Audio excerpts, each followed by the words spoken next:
नमस्कार, सिम्पली जेवणमध्ये तुमचं स्वागत आहे. आज आपण करणार आहोत मालवणी पद्धतीने चिकन रस्सा. सगळ्यात आधी आपण चिकन मॅरिनेट करून घ्यायचं.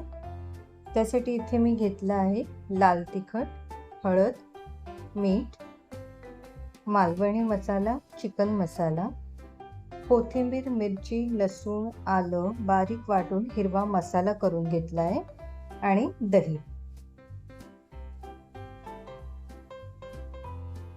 आता हे सगळे मसाले आणि दही चिकनमध्ये घालून छान मिक्स करून घ्यायचं आहे. चिकनला किमान 30 मिनिटे तरी मॅरिनेट करायला ठेवायचं, म्हणजे मसाले आतपर्यंत जातात आणि चव भारी येते.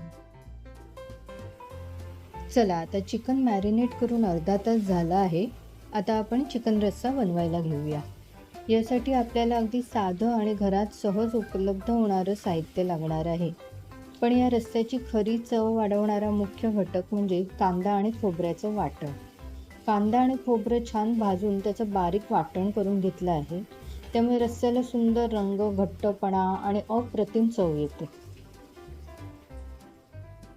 सर्वात आधी कढईमध्ये तेल गरम करून घेऊया. तेल गरम झाल्यावर त्यामध्ये चिरलेला कांदा घालायचे. कांदा मध्यम आचेवर हलका सोनेरी किंवा ब्राऊन रंग येईपर्यंत छान परतून घ्यायचा.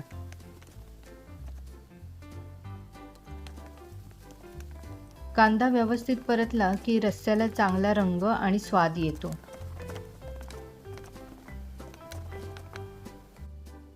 कांदा छान सोनेरी रंगावर भाजून झाला की त्यामध्ये मालवणी मसाला, लाल तिखट आणि तयार करून ठेवलेलं खोबऱ्याचं वाटण घालूया.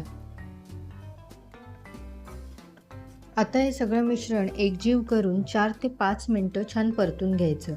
मसाला आणि वाटण तेल सुटेपर्यंत परतलं की रस्स्याला सुंदर रंग, घमघमीत सुगंध आणि अप्रतिम चव येते. मसाला छान परतून झाला की त्यामध्ये मॅरिनेट करून ठेवलेलं चिकन घालूया. चिकन घातल्यानंतर मसाला प्रत्येक तुकड्याला व्यवस्थित लागेल अशा पद्धतीने छान मिक्स करून घ्यायचं. त्यामुळे चिकनमध्ये मसाल्याची चव चांगली मुरते. आता झाकण ठेवून चिकन 3 ते 4 मिनिटं शिजू द्यायचं. या वेळेत चिकनमधील पाणी सुटतं आणि मसाल्याचा स्वाद त्यामध्ये छान मुरतो. 3 ते 4 मिनिटांनंतर झाकण काढून चिकन एकदा छान हलवून घ्यायचं आणि रस्स्यासाठी आवश्यक तेवढं गरम पाणी घालायचं.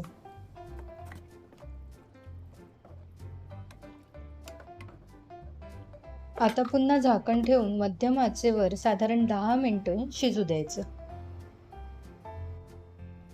साधारण 10 मिनिटांनंतर झाकण काढून चिकन व्यवस्थित शिजलं आहे का ते एकदा चेक करून घ्यायचं.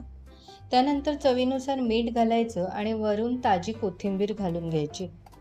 सगळं एकदा छान मिक्स करून आणखीन 2 ते 3 मिनिटं शिजू द्यायचं.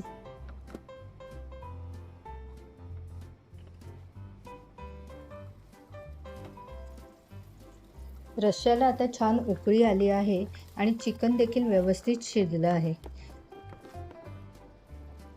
आता यामध्ये अर्धा चमचा चिकन मसाला घालायचा आणि हलक्या हाताने मिक्स करून घ्यायचं.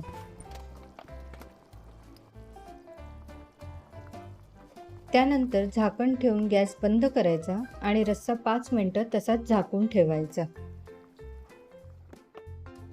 5 मिनिटांनंतर तुम्ही पाहू शकता आपल्या मालवणी चिकन रस्स्याला सुंदर रंग आणि छान तर्री आली आहे. गरमागरम आणि झणझणीत मालवणी चिकन रस्सा सर्व करण्यासाठी तयार आहे. वरून थोडी ताजी चिरलेली कोथिंबीर घालायची आणि कांदा लिंबू सोबत सर्व करायचा. भात, भाकरी किंवा चपातीसोबत हा रस्सा अप्रतिम लागतो. तुम्ही ही रेसिपी नक्की करून बघा आणि कशी झाली आहे ते कमेंट करून मला जरूर सांगा. व्हिडिओ आवडला असेल तर लाईक, शेअर आणि चॅनलला सबस्क्राईब करायला विसरू नका. भेटूया पुढच्या रेसिपीमध्ये. धन्यवाद.